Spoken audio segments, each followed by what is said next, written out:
بسم اللہ الرحمن الرحیم۔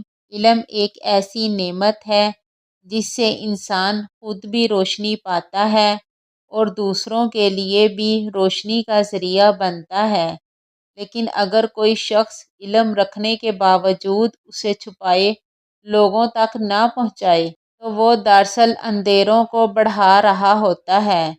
نبی کریم صلی اللہ علیہ وآلہ وسلم نے ایسے شخص کے لیے ایک نہایت سخت انجام کی وعید فرمائی جو قیامت کے دن سب کے سامنے ظاہر ہوگا۔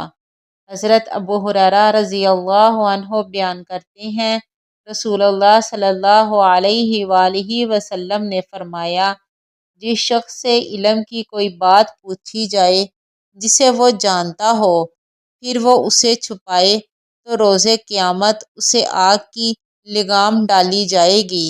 مشکوٰۃ المصابیح حدیث نمبر 223۔ یہ حدیث اس بات کی تنبیہ ہے کہ علم امانت ہے اور اسے چھپانا گناہ ہے۔